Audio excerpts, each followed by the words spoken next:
Hey everybody, this is Scott from SuperRadDad.com, and welcome to another edition of Reviews on the Road, encompassing all of the thoughts that I have on games as I get from here to there.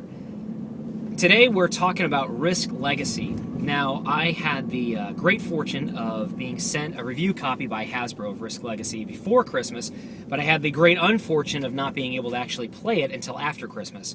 Our game group just couldn't get together because of the holidays and family obligations, and so we met this past weekend and played. For the first time, we actually played the first 4 games. So I'm going to be providing a spoiler-free review of Risk Legacy. I'll only be talking about aspects of the game that are immediately knowable by opening the game itself. So, first of all, let's just say I love this game, and we had so much fun. And I'm sure there are a lot of people that are out there that are either not totally sold on this idea of modifying a game by covering it with stickers and writing on it with Sharpie and ripping up cards. And, you know, this coming from a guy who is a card sleever. I love keeping all my games in great condition. My feeling is that I want to preserve my games because I want to be able to play them and not have to replace them. And be able to enjoy them for as long as they stay on my shelf.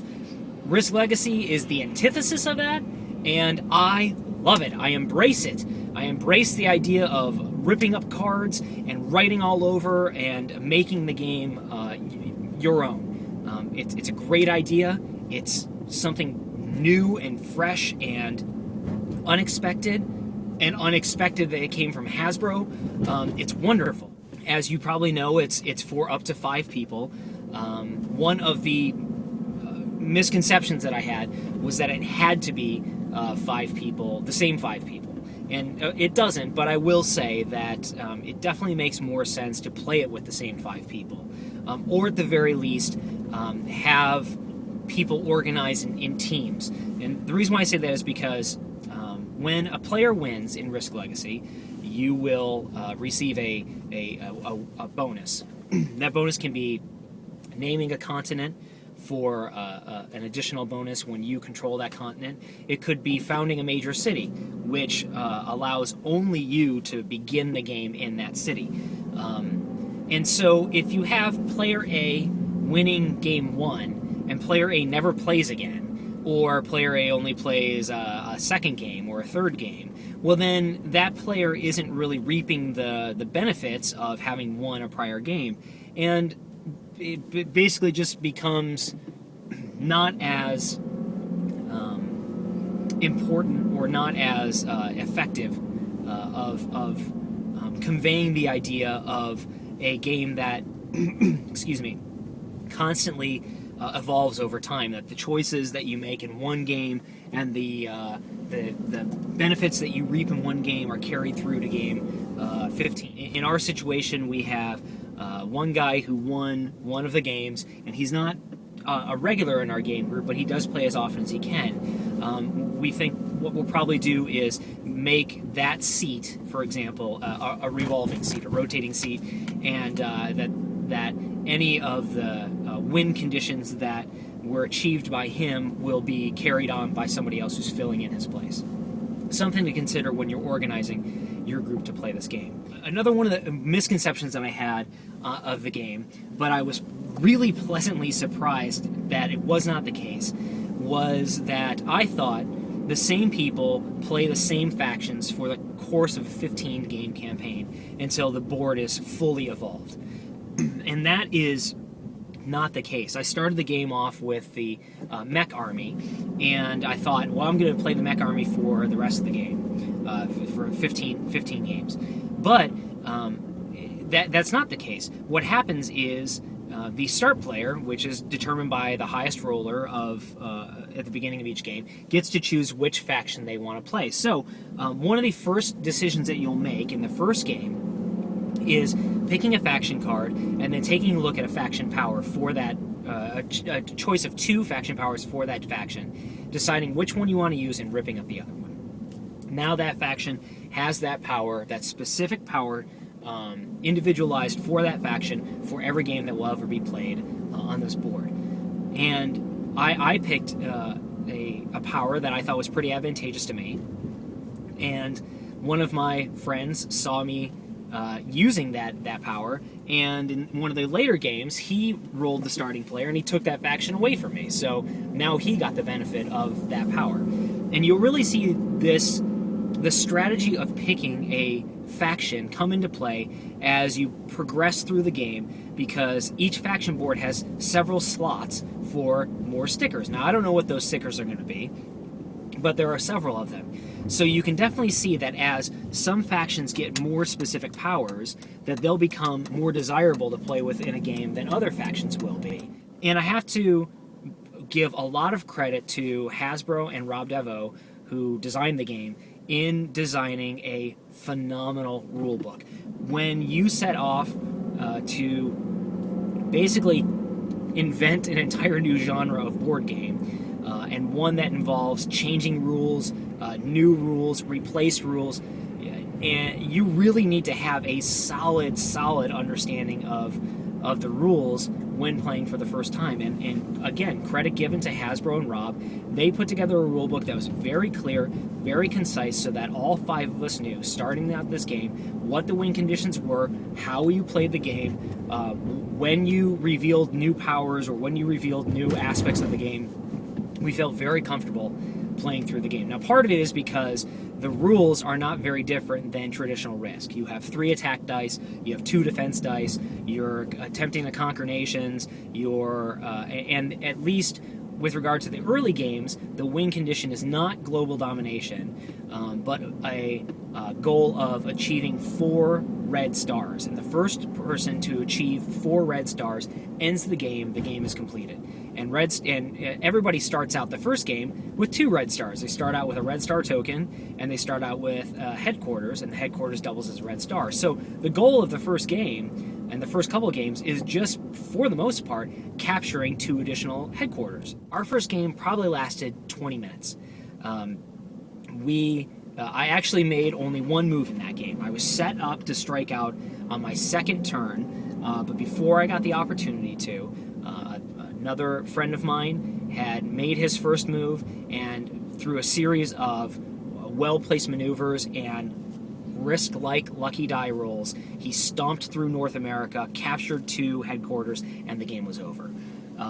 Did that feel unsatisfying in any way? No, actually, it was like, let's set up and play this again. This is great, because the second game took a little bit longer. And the third game took a little bit longer after that. Fourth game took a little bit longer after that. And so you could see that the first couple of games are going to go very quickly.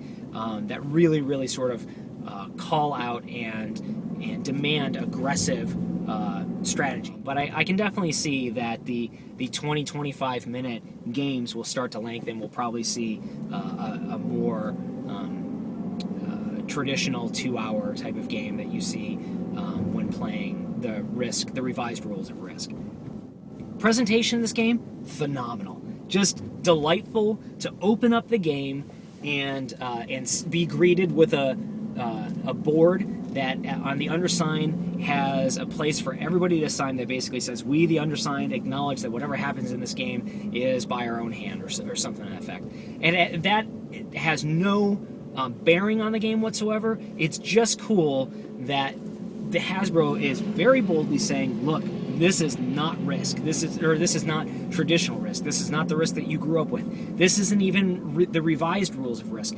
This is Risk Legacy, and this is unlike anything you have ever played before. And it is. It is unlike anything you've ever played before, with the exception that, of course, it's still Risk. Because basic Risk rules are very easy to understand, very easy to get into. They make a lot of sense. That starting with the base ideas of Risk, but then adding in this evolving campaign just is a really good marriage of what this new genre of board game might look like. Lots of fun, lots of excitement. The metagame of Risk, which has always been the best part of Risk in my opinion, is rampant, saying, don't attack me, attack him. Look, he's poised to win. He's only got to get 1 more HQ. You've got to stop him. If he's already won once, if he wins again, then there's going to be another bonus that attaches to him. Those types of things just make it very rewarding. And I love the little bits of strategy that has taken place in this game, and that start from the very first Dice roll. From the second you determine who the start player is, boom, strategy starts playing a role in this game. You have to figure out, okay, what faction am I going to be? Which faction is the most advantageous for me right now? Once those factions decided, the next choice is, where do I place my army and my HQ? And for those who have won an earlier game, if they've chosen to exercise the win condition or the win bonus of being able to found a major city, that allows them to start the game in that city, and no one can ever start in that city besides that person for the entirety of the game. So there are strategies that play into that. One of my friends loves starting in South America. He won the game, he founded a major city in a country in South America. The next game, he had an unlucky roll, and he was not the start player.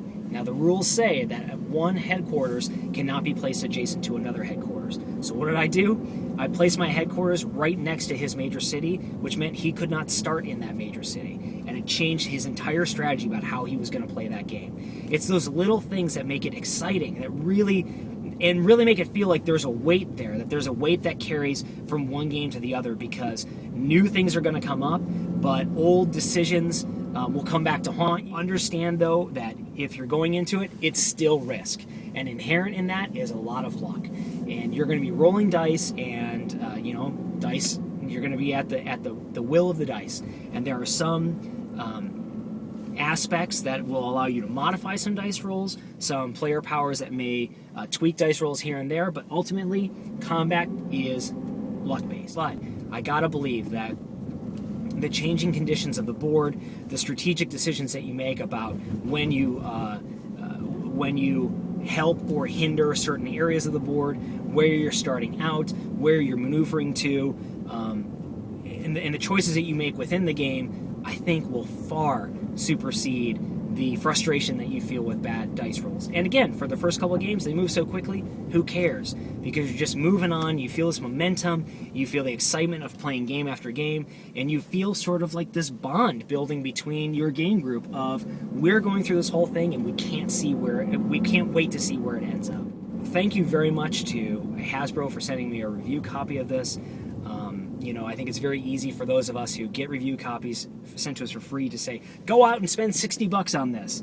But I think if you want to have a very, very unique experience, if you want to bond your game group a little bit closer together, if you want to have great stories to trade about horrible dice rolls or incredible maneuvers or wonderful alliances that were formed and then broken in the next turn, I don't think you're going to go wrong with Risk Legacy. So big thumbs up from me.